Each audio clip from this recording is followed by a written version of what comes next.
¿Qué dice sus colegas? Que estamos de vuelta con otro vídeo y hoy os traigo un vídeo un tanto especial porque llevo un tiempo dándole vuelta al coco.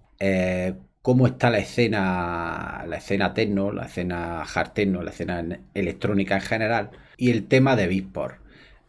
Cómo entra Beatport en toda esta escena, cómo la maneja, cómo influencia, ¿no? Cómo ha cambiado todas las premisas que estaban establecidas en la música electrónica. Y bueno, desde que apareció hasta hoy, pues os quiero comentar un poco la historia de Beatport, cómo comenzó, por qué comenzó, quién lo creó.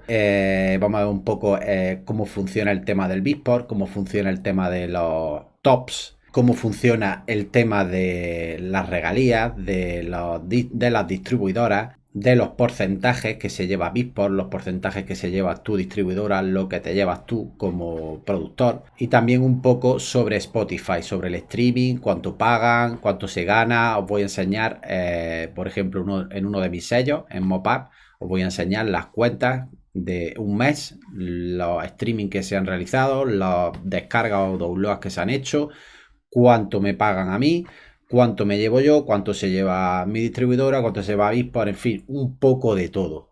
Hoy es un vídeo informativo bastante denso, me ha llevado bastante tiempo prepararlo, un vídeo muy interesante y os va a ayudar en este difícil camino de la producción y del mundillo de la electrónica y del techno en más concreto. Así que sin más dilación, vamos a comenzar con un poco de la historia de Beatport, ¿no? De quién la creó y por qué se creó y quiénes fueron los precursores, ¿no? O los pioneros. Bueno, como sabéis, pues la escena del techno y del hard techno al principio estaba dominada por los vinilos y por los DJs que pinchaban con vinilos. Se vendían muchísimos vinilos al año.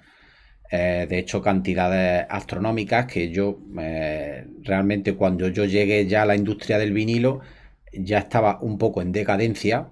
Todavía no había entrado en decadencia total, pero ya no se vendía lo mismo que antes. Pero por lo visto, bueno, en su mejor momento llegó a ver, pues algunos sellos vendían 5.000, 10.000 copias, o sea, una barbaridad y generaban mucho dinero. Entonces eso fue durante unos años.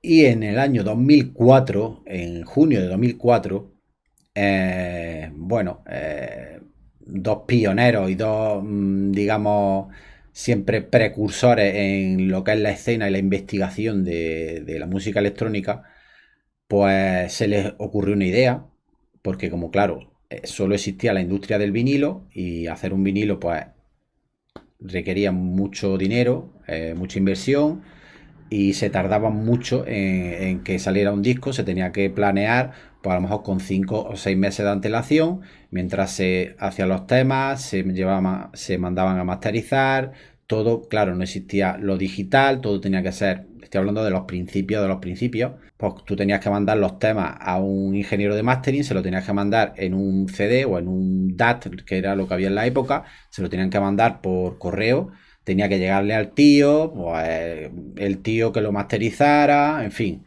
un proceso muy extenso. Después, cuando ya estaban los temas ok, se mandaban a fabricar, había que hacer pues todos los diseños, con lo que eso conlleva, que había que mantener unas medidas, que tuviera la galleta, que tuviera pues el agujero del centro, que tuviera un sangrado en los bordes, en fin, es un proceso muy complicado y muy extenso. Después de ya tener todo el material, se enviaba a lo que es la que planchaba los vinilos y bueno, ellos te daban, normalmente siempre, si tú ya trabajas con ellos, pues siempre había lista de espera porque había veces que había muchos pedidos, había veces que había menos, pero bueno, normalmente a lo mejor te daban, no sé si eran 4 meses, entre 3 4 meses te daban de fecha para entregarte los vinilos.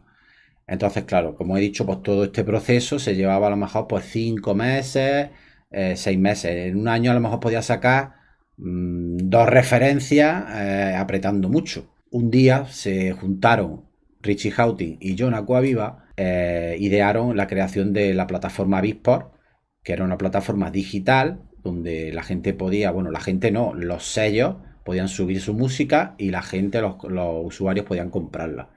Entonces, claro, a ellos se le ocurrió la idea, dijeron, hostia, ¿y si creamos una página donde la peña pueda entrar, comprar ahí, tal y cual, y la música esté al instante, se la puedan bajar?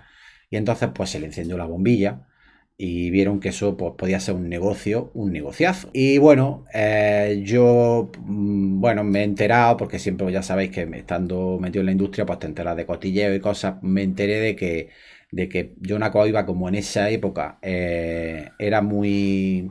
Que por cierto, John Aquaviva también lanzó el Final Scratch, que fue el primer interface que hacía que mediante el ordenador podías poner tu música en un vinilo. O sea, el Final Cut fue como la primera puntillita hacia el lanzamiento digital, pero claro, como el vinilo estaba muy establecido, los DJs eran muy reacios a las nuevas tecnologías y a cosas nuevas y bueno, no le hacían un poco de lado, no querían tampoco pensar que eso era el futuro. Entonces, John Aquaviva, como en esa época era muy amigo, bueno, y ahora supongo que también, era muy amigo de Cristian Varela y le propuso el negocio este, junto a Richie Houghton. Le dijo, mira, tenemos esto entre manos, una plataforma, tal que cual, no sé qué, y le propusieron si quería entrar con ellos como socio y como creador de la plataforma. Y por lo visto,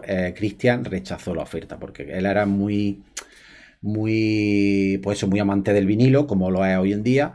Y bueno, él pensó en su momento que a lo mejor eso no tenía futuro y rechazó la oferta. Hoy en día Cristian pues se habrá tirado de los pelos de la cabeza y del pecho, se habrá tirado millones de veces cuando hoy por hoy habrá visto la plataforma Beatport lo que es, ¿no? Y lo que hoy en día significa. Bueno, y entonces Richie y John pues buscaron unos socios capitalistas, le ofrecieron el proyecto y supongo que aceptarían tal, y pusieron el dinero, lo crearon y sacaron el Beatport 1.0, que fue pues, en junio de 2004.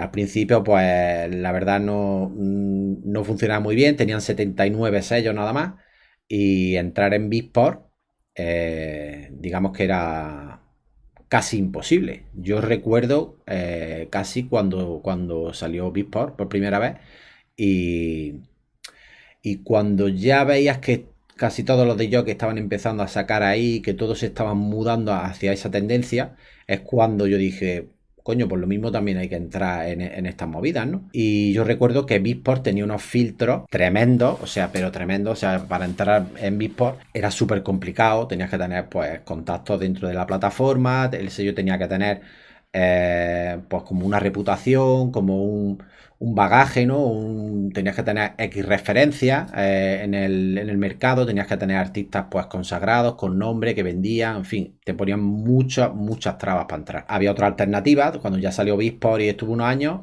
bueno, luego salió, no sé si fue Track It Down o fue Juno, en fin, salieron varias plataformas a la competencia, ¿no?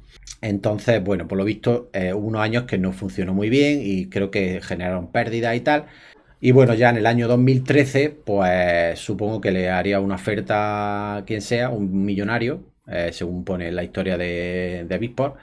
Un millonario le hizo una oferta a John y a Richie y vendieron Beatport por un millonario, creo que es americano. Que por cierto lo vendieron por 50 millones de dólares de la época, y que realmente Beatport tampoco a lo mejor era lo que es hoy en día. Hoy en día Beatport yo creo que no se le puede poner precio a lo que es. No creo que esté a la venta. Es así un poco de la historia de Beatport, ¿no? Vale, ahora vamos a entrar un poco en el tema, un tema quisquilloso y caliente, como yo sé que os gusta a vosotros, el tema de salseo, de salseillo, de estas cosas, ¿no? Y es el tema de cómo funciona Beatport, cómo hay que hacer para entrar, cómo funcionan los top, ¿no? Todas estas cosas. Bueno, para entrar en Beatport, como he dicho al principio, había muchos filtros, era súper complicado. Y digamos que, claro, cuando entrabas, de una forma te sentías privilegiado porque estabas en una plataforma que solo entraban ciertos sellos. Entonces, claro, todo el mundo quería entrar o todo el mundo lo intentaba, pero como todo el mundo no podía, pues era algo, digamos, un poco elitista. Bueno, poco a poco, Beatport, como vio, no sé en qué fase ni en qué año, vio que realmente esto era negocio, empezó a generar mucha pasta. empezaron a abrir un poco la mano, ¿no? Empezaron a no poner tantas trabas ni tantos filtros y ya, bueno, hoy día realmente cualquier persona que cree un sello desde cero, simplemente lo manda en Beatport, lo aceptan y ya estás publicando en Beatport. No, ni siquiera lo escuchan, ni te piden ni que tengas varias referencias preparadas, ni que tengas artistas, digamos, reconocidos, en fin, no piden ningún tipo de requisito para entrar. Digamos que solo hay un requisito que te pone Beatport para vender con ellos, y es que tú como persona física no puedes vender ahí. Tienes que tener un distribuidor, tiene que haber un intermediario entre el productor, o sea, tú como persona que hace la música, y Beatport. Tiene que haber un intermediario que es el que tú le envías la música, le envías los diseños y ellos lo suben a la plataforma de Beatport con unos programas que tiene cada distribuidora. Si no tienes distribuidora, no puedes vender en Beatport. Una vez visto ya cómo se puede entrar en Beatport y qué requisitos se necesitan, vamos a ver un poco lo que es el Beatport Top, ¿no? El Top Beatport tan famoso y tan, bueno, tan, digamos, comercializado, ¿no? Digamos que ahí tiene un escaparate que te pone 100, de los millones que hay, te pone 100 destacadas. Entonces, claro, esas 100 venden 20 veces más que el resto de la música que hay. Entonces, claro, todo el mundo quiere entrar en el top para que se vea más su música, para que venda más y a la larga, con el propósito de que esto le genere más imagen y le genere contratos, le genere actuaciones y tal y tal. Entonces, claro, yo supongo que Beatport no pensó en lo que esto podría acarrear, porque siempre que se crea cualquier cosa o cualquier plataforma o cualquier sistema, siempre pues el que hace la ley hace la trampa. Entonces, claro, ellos crearon el top. Llegó un momento en el que la gente vio que realmente si estaba en el top, tú podías promocionarte, como decir, que estoy en el top 100, que estoy en el puesto número 3, que estoy en el puesto número 4, que estoy en el puesto número 10. Eso, las empresas vieron que eso era un negocio y empezaron a salir páginas web donde tú, para entrar en el Beatport Top, pagas un dinero y ellos te meten en el top 100. No os voy a enseñar las páginas por si alguien está interesado, para que no haga trampas, porque yo siempre he pensado que esto es hacer trampas y la verdad no me gustan nada. Por ejemplo, en esta página que os estoy enseñando aquí, que no os voy a poner la URL, bueno, como estáis viendo, pone Beatport Top 100 Tracks Promotion. Lo llaman promoción, pero es que tú pagas porque ellos te metan en el top. Y bueno, estáis viendo que el precio son $350. Por ejemplo, en esta página hay otras, he visto algunas desde 150. Y bueno, hace unos años sé que Beatport tuvo una manera de ver que había mucha gente que estaba haciendo trampas para entrar en el top. Y recuerdo que fue un revuelo que salió en los medios de comunicación y tal, digo, especializados en música y tal. Y porque Beatport, a toda esa gente que hizo trampas para entrar en los top, Beatport hizo una publicación y publicó los nombres de toda esa gente que hizo trampas. De hecho, aquí tenéis la página que lo publicó, por ejemplo, Beat Magazine. Esto es de 2014. En 2014 fue cuando Beatport baneó Beatport Ban Tracks, o sea, baneó un montón de temas de su plataforma y no se podían vender, y publicó pues, una serie de listas con un montón de artistas súper famosos de todos los estilos, donde decía que habían hecho trampas y lo publicaron para que todo el mundo se enterara. Fue un revuelo bastante importante. Y bueno, aquí nombran pues algunos, dice la lista se encuentran canciones de artistas de todo tipo, de completos desconocidos, como más famosos, como sellos como Ultra, Big Beat Records, Armada, en fin. Y aquí ya pues aparece la lista, pues no es toda la lista, supongo que habría un montón de nombres, pero esto pues un poco de artistas y temas que banearon. Así que me suenen, pues por ejemplo Oscar L, Avicii, por ejemplo un remix de Vigueta, Armin van Buuren, que cuando vieron que se publicaron los nombres pues se les caería la cara de vergüenza, la verdad. Hay páginas donde podéis comprar para entrar en el top, y luego hay otro sistema que está funcionando ahora, que yo lo conozco porque a mí me invitaron y de hecho yo entré en uno de ellos y hay grupos, en este caso a mí me invitaron a un grupo de WhatsApp, donde ahí pues había muchos productores que yo conozco, casi todos eran españoles o hablaban español. O sea, para que me entendáis, en el grupo, por ejemplo, estábamos 10, pues los 10, cada vez que ponían un enlace de que habían sacado un disco, las 10 personas que había en el grupo tenían que comprar el tema de esa persona. Y esa persona, o sea, por ejemplo, yo publicaba ahí un link de que acaba de sacar un disco, esas 10 personas lo compraban, pero yo a esas 10 personas le daba el dinero mediante transferencia, mediante PayPal o mediante Bizum, le ingreso a esas 10 personas 1,20 € o 1,50 € que vale el tema. O sea que yo mismo me compro mis temas, pero claro, como Beatport, como he dicho, antiguamente no había sistemas para que tú te pudieras autocomprar, tú podías entrar 100 veces y comprarte el tema tú mismo y ya está. Entonces tú mismo te podías hacer las trampas. Hoy en día ya pues uno solo puede comprar un tema una vez, no puedes comprártelo muchas veces. Es un sistema que pusieron para evitar esas trampas, pero bueno, luego se inventaron pues plataformas donde gente X te compra los temas, tú los pagas y entra en el top. Entonces, bueno, este es otro método, como he dicho, que es por grupos de WhatsApp. Sé que hay muchos porque oigo cosas y esto está a la orden del día, lo hace muchísima gente, pero muchísima gente, o sea, fliparíais de la pila de gente que hace esto y encima alardean de ello, que yo me hace mucha gracia porque están todo el rato diciendo que se han entrado en el top 3, que se han entrado en el top 10, que sin tal. Y claro, yo sé que están haciendo trampas, yo sé que ellos mismos se están comprando los temas, entonces como qué vergüenza, ¿no? O sea, si tú mismo te estás comprando los temas, encima alardea, encima publica que ha entrado en el top, ¿no? Como poniéndote una medalla de los buen productos que eres, en fin, que como he dicho, a mí me lo ofrecieron, yo entré en el grupo y de hecho me salí. Yo vi la movida y yo dije, esto no, a mí esto no me gusta. Los que me conozcan un poco saben que yo soy totalmente sincero y que yo lo que pienso es lo que digo. Hay mucha gente que no le gusta oír la verdad. Al principio, cuando estaba Track It Down y Juno, el tema de los tops sí era real. Y claro, cuando tú entrabas en un top, tú sacabas un disco en vinilo y entraba en el top, significaba que realmente había entrado porque la gente compraba tu música. Entonces era como que te llenaba, ¿no? Era una sensación pues de gozo y un poco de reconocimiento, ¿no? Del trabajo que había hecho. Pero hoy en día el tema del top se ha cargado esa esencia, ¿no? Y bueno, también os quiero comentar que entrar en el top pues se requiere de una serie de requisitos. Para que tú entres en el top 100 no tienes que vender cientos de copias ni millones de copias. Dependiendo del estilo, hay estilos en el que se requiere más ventas porque hay más temas por mes y entonces se requiere más copias vendidas para entrar en el top.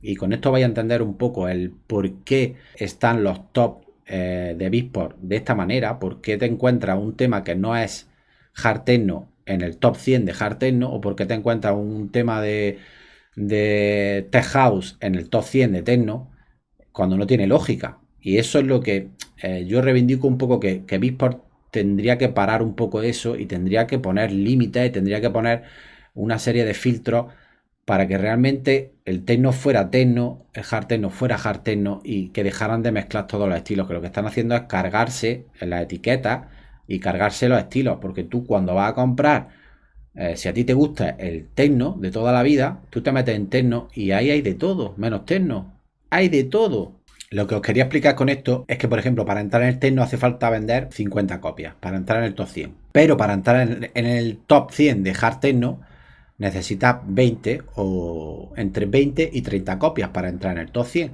Entonces la peña, los que son muy listillos y quieren entrar en el top y que se les vea más, dicen, bueno, como es más difícil entrar en el top techno porque tengo que vender más copias, pues a mi tema, en vez de ponerle que es techno, le pongo que es hard techno y con que venda 20 copias voy a entrar en el top. Me va a ver más gente y bueno, da igual que no sea el estilo hard techno, pero por lo menos me ve más gente. Entonces ahí es donde empieza el problema, que todo el mundo que quiere entrar en los top le da igual ponerle la etiqueta de el estilo que no le corresponde. Y por eso cuando entráis en el hard techno top o en el techno top, pues ni son hard techno ni en el top de techno son techno. Hay de todo mezclado. De hecho, vamos a hacer una pequeña comprobación. Vamos a meternos en el top 10. Vamos a escuchar los 10 primeros temas a ver si eso es hard techno o no es hard techno. Y si creéis que realmente merecen estar entre los 10 primeros puestos de venta. Primer tema.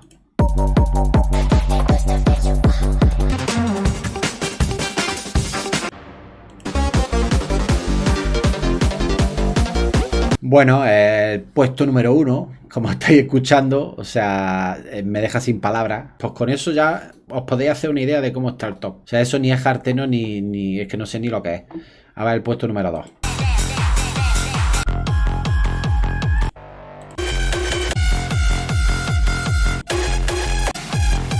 Bueno, me puede gustar más, me puede gustar menos, pero bueno, este tema para mi concepto de hard techno no es hard techno, es el hard techno que hoy por hoy se le está llamando hard techno. Por culpa de Beatport y de sus cambios de etiquetas, ¿no? Hay muchas etiquetas que no existen. Por ejemplo, en mi caso, yo hago hard group, Beatport. Hubo unos años que tenía etiqueta hard group y tú podías publicar ahí, entonces estaba ahí como en tu movida. El que quería comprar ese rollo entraba en hard group y ahí estaba esa movida. Lo eliminaron ese estilo y yo quiero sacar hard group y tengo que poner que es hard techno o que es techno. Crea confusiones. ¿Qué es lo que pasa? Que la gente usa el término confusión con el término ser muy listillo para entrar en los top, y entonces se unen esos dos elementos y lo que pasa es que los top de Beatport están hechos un asco.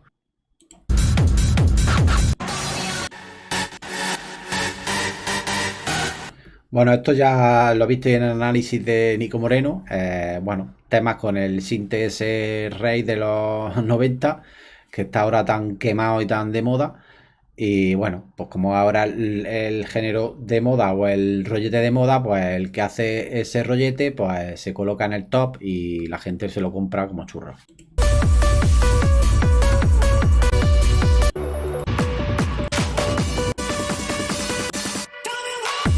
Si es que esto es trance, o sea, esto es techno trance, increíble. ¿Veis? Para mí esto sí es hard techno.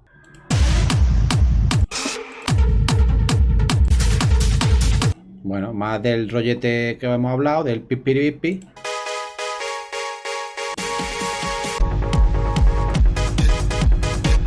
O sea, aquí estáis viendo el claro ejemplo de lo que os explicaba antes de el hard techno. Por ejemplo, Amelie Lane junto a Trin ha hecho un tema y han puesto que es hard techno, está en el puesto número 8 y esto no es hard techno.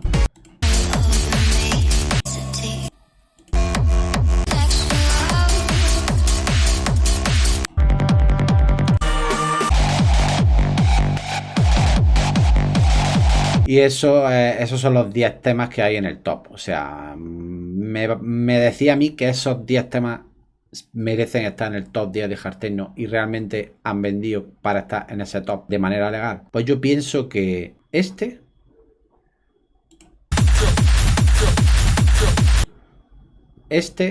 el puesto número 6, es el único que merece estar en el puesto número 6. El resto no es hard techno para mi parecer y para mi punto de vista y no deberían de estar ahí, pero bueno. Vale, pasamos ahora a otro apartado y es el apartado de los porcentajes en Beatport, ¿no? De cómo funciona.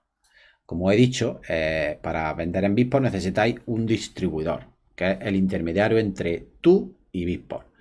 Hay millones de distribuidoras, solo tenéis que poner internet distribuidora digital y ya os salen 50.000. Hay diferentes tipos, hay distribuidoras que os cobran un porcentaje por cada venta que hagáis, hay algunas que pagas un importe cada vez que lanzas un EP o un álbum. Hay multitud de distribuidoras y cada una tiene unas formas de pago y una forma de funcionar. En la distribuidora que yo estoy, que llevo muchos años, es Triple Vision y bueno, ellos alardean o digamos que pueden un poco vacilar de que ellos tienen la cuota más baja de comisión que se llevan y realmente, como estáis viendo aquí en la pantalla, ellos se llevan un 7%, que realmente es muy poco. Como veis, Beatport se lleva un 40%, pero bueno, ya os digo que depende de la distribuidora. Yo tengo también otro sello con otra distribuidora y se lleva más porcentaje y sé que Beatport se lleva un 50%. Y bueno, en este caso, como estáis viendo, Beatport se lleva un 40%, mi distribuidora se lleva un 7% y yo me llevo un 50%. Yo, el sello. Luego del sello, bueno, hay sellos que a los artistas que han sacado su sello les reparten sus ventas y hay sellos, como la mayoría, que no reparten nada. En ellos me incluyo. Vendo temas a sellos y por eso al venderlos los cobro. Los cobro, le pongo un precio, el que lo quiere me paga por anticipado y yo le cedo el tema. Todas las ventas que generen son para el sello, porque realmente como los sellos luego no te pagan, pues es la única manera de tú poder coger algo de dinero. Entonces, bueno, como estáis viendo, los porcentajes realmente no cuadran. 50 y 40 serían 90 y el 7 sería 97. Ahí falta pues 7, 8, 9 y 10, falta un 3% que no sabemos dónde va. Supongo que se referirá a algún tipo de gasto o el IVA o no sabemos, no sabemos. El caso es que ese 3% desaparece. Ahí os he desglosado más o menos lo que se suele ganar, ¿no? Por ejemplo, un tema, tú lo vendes en Beatport a 1.29 en calidad MP3, si lo vendes en WAV, pues evidentemente genera más dinero y te va a llevar un poco más. Beatport se lleva 0,516, el sello, o sea, en este caso yo me llevo 0,645, la distribuidora se lleva 0,903 céntimos de euro. Ya estamos aquí en la página de mi distribuidora de Triple Vision, que cuando entras, haces login y aquí te aparecen pues todos los releases que tienes desde el primero hasta el último, pues con todas las carátulas y tal. Aquí puedes subir el EP, tienes que subir todos los temas, tienes que poner los nombres, tienes que poner los tags, tienes que poner la duración del tema, en fin, tienes que rellenar una pila de cosas, tienes que subir los covers y cuando ya está todo, pues le das, programas la fecha, programas si quieres que esté exclusivo en Beatport, si quieres que no, si quieres que se publique en SoundCloud, si quieres que se publique en YouTube, en fin, multitud de opciones. También puedes ver el apartado de las analíticas, que es lo que os voy a enseñar, te viene aquí. Y ahí ya cuando entramos en el apartado de las estadísticas, bueno, aquí te aparecen en modo general, pero yo he hecho unas estadísticas, digamos, personalizadas para enseñaros, porque aquí te vienen infinidad de datos y tampoco os voy a enseñar todo porque es absurdo y no vais a entender nada. Y bueno, aquí he puesto un mes. En este apartado, en el primer apartado, veis que pone descargas por sello, que es el filtro que yo le he puesto. Y aquí pues tenemos Mopap y WAV Music, que son los dos sellos que tengo con Triple Vision. Aquí te pone las descargas, ¿veis? En un mes, he tenido 152 descargas de Mopap y 4 descargas de WAV Music. Luego aquí en la otra pestañita o en el otro apartado tenemos stream por artista. He puesto por los artistas más o menos de mayor a menor los artistas que tienen más stream. Stream es plataformas como Spotify, YouTube, SoundCloud, en la radio, en fin, todas las plataformas que se reproduce la música, ¿no? Que no son para comprarla. Si buscamos en internet cuánto paga, por ejemplo, Spotify por cada stream, pues paga entre un 0,003 y un 0,005 por cada escucha. No especifica si la escucha tiene que ser de un segundo, de 3, de 30 o de 5 minutos. Simplemente él contabiliza cada vez que le da un play, supongo que contabilizará como un stream. Aquí podéis ver que si sumamos todos los streams son 8.663 streams en total en un mes. Si multiplicamos los 8.600, hemos dicho 0,03 o 0,05 porque dependiendo del plan que la gente que lo escuche, si tiene plan premium o plan gratis en Spotify, te pagan un precio u otro. Entonces, bueno, para hacer una media entre 0,3 y 0,5 vamos a poner 0,4, ¿no? Entonces 8.600 por 0,004, pues en stream se han generado 34 euros. De estos 34 euros también habría que descontarle el porcentaje que se lleva la distribuidora. Entonces no sé exactamente cuánto realmente es lo que me quedaría a mí. Y luego tenemos aquí el apartado de download, que como he dicho tengo 152 más 4 son 156. Pues si multiplicamos las 156 descargas por el porcentaje que a mí me toca, yo me llevo de cada track 0,645. de media. Son 100 euros. Esto es lo que yo he generado o lo que me van a pagar a mí, 100 euros más los 34 del streaming. Serían 134 en un mes lo que ha generado la descarga más el streaming de Spotify, solo el de Spotify. Luego tendríamos que añadirle el resto de plataformas como YouTube, SoundCloud, Tidal, Deezer, en fin, Apple Music, iTunes, en fin, hay un montón de plataformas. Pues todas esas también trabajan con la distribuidora, todas esas también te generan stream y bueno, hay algunas que también tienen descargas. De media lo que se suele vender es entre 250 y 350 al mes. Eso es más o menos en la media. Sí que hay meses que a lo mejor ha sido un mes muy bueno o que tienen que hacer un recuento final al año. Me llega como un golpe más fuerte de dinero, ¿no? Por ejemplo, el año pasado me llegaron 1.300 o algo así al final de año. Y bueno, pues me sorprendió un poco porque de vender 250 a 350 euros, de repente te llegan 1.300, pues como que dices, coño, ¿qué ha pasado aquí? Y ya cambiando de tercio, aquí podéis ver, por ejemplo, una gráfica de las plataformas, las diferentes plataformas de streaming y cuáles son las que pagan más y las que pagan menos. En este caso, pues la que paga más es Napster, luego está Tidal, Apple Music, Deezer, Amazon Music, Spotify, Pandora Premium y YouTube está la última. Veis que YouTube es la que menos paga, o sea, paga poquísimo, paga 0,0003 o 0,0005, o sea, paga poquísimo por el stream. Y que hay muchos intermediarios, que ese es el problema, hay muchos intermediarios y cada uno se lleva un pellizquito sin hacer nada. Y realmente el que hace todo el trabajo, que es el productor en este caso, que es el que tiene que hacer la música, subirla a la plataforma, tiene que crear los diseños, tiene que crear el release, planearlo, lanzarlo, gastarse dinero en publicidad, en las redes sociales, o sea, tiene que hacer todo el trabajo y realmente el que menos cobra. Pero bueno, la escena de la música en general, no solo en la electrónica, está así. Y bueno, entonces esto ya se sabe que la música como tal genera poco dinero, donde se genera dinero es en los bolos. Luego también hay otra plataforma como es Bandcamp, que es una plataforma pues también de descargas digitales, que ahí no hay intermediarios, es la única plataforma donde no hay intermediarios y es una plataforma mundial que está compitiendo muchísimo.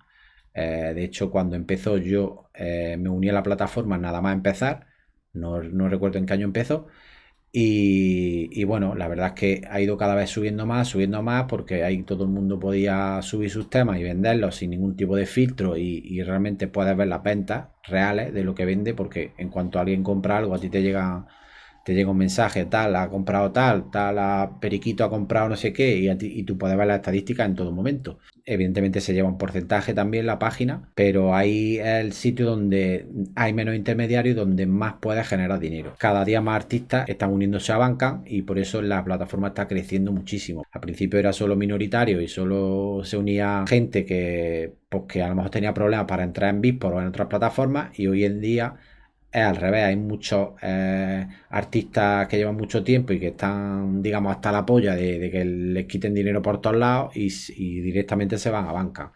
Yo, sinceramente, llevo tiempo dándole vueltas y lo que pasa es que no sé si hacerlo o no. Llevo tiempo dándole muchas vueltas al tema porque realmente todas las distribuidoras y Beatport y todo, a ti te dan unos números de lo que tú vas, o los porcentajes, o lo que tú has generado, porque aquí estáis viendo las estadísticas. Ellos te mandan un archivo Excel donde puedes ver las ventas mensuales y tal, pero realmente tú no tienes acceso directo a esas ventas. No puedes ver si esto es real o no. Ellos podrían engañarte, podrían cambiar los números, porque la página es suya. Ellos pueden poner ahí las gráficas que quieran, pueden poner que tú has ganado 100 euros cuando a lo mejor has generado 300, en fin, que está un poco en sus manos, estás vendido, ¿no? Entonces, pues lo dicho, que yo ya llevo tiempo dándole vueltas y lo que pasa es que no me he decidido hacerlo y no sé si hacerlo o no. Os lo voy a comentar a ver qué os parece, a ver que me pongáis en los comentarios, a ver si vosotros lo haríais o si es buena idea o no. Digamos, enfocar toda la música que publico, sacarla solo, por ejemplo, en una plataforma. Por ejemplo, decir, venga, todo lo que salga a partir del mes que viene, solo lo voy a publicar en Bandcamp. O sea, voy a pasar de Beatport, voy a pasar de iTunes, voy a pasar de todo, de todas las plataformas. Solo lo voy a publicar en Bandcamp. el que quiera comprar el tema tiene que ir a Bandcamp y va directamente el dinero a mí. Entonces me ahorro todos los intermediarios que hay entre medias. Lo que pasa es que es una apuesta un poco arriesgada, ¿no? Porque tendría que darme de baja en mis distribuidoras y bueno, un proceso un poco laborioso y quizá arriesgado, ¿no? Porque luego a lo mejor ya no, luego no hay vuelta atrás. Si te vas, a lo mejor borran tu cuenta, ya se borran todas las analíticas, toda la música que tú llevas subiendo durante años, a lo mejor la borran y tú ya luego no tienes acceso a ella. En fin, es un proceso complicado y por eso llevo mucho tiempo dándole vueltas. No sé si hacerlo o no hacerlo y si realmente me compensará y me merecerá la pena. Y bueno, esto ha sido el vídeo de hoy. Como habéis visto, es muy extenso, tiene mucho contenido y para la gente que queráis empezar en esto o que ya estáis metidos y que trabajéis con otros sistemas, con otras distribuidoras, pues bueno, puede servir para ver alternativas, ver números reales de cómo funciona esto y nada, para el tema de Beatport y de los top y del rollo musical, pues ya habéis visto mi opinión. Como he dicho, no voy a nombrar a nadie, ningún DJ para que nadie se sienta atacado, pero ellos saben los que son y cada uno pues con su conciencia, ¿no? Así que nada, que espero que te haya molado este vídeo, que sea así, pues que le des mucho apoyo, que le des muchos likes, que me ha llevado mucho tiempo prepararlo y preparar todo el material y grabarlo, editarlo, publicarlo y para que tú lo veas. Así que solo pues te pido que le des un like, que me comentes qué te parece, si tienes alguna duda o tal, pues ponérmela en los comentarios y yo responderé en la medida de lo posible. Así que nada, sus colegas, nos vemos en el siguiente. A darle duro. Adiós, sus colegas.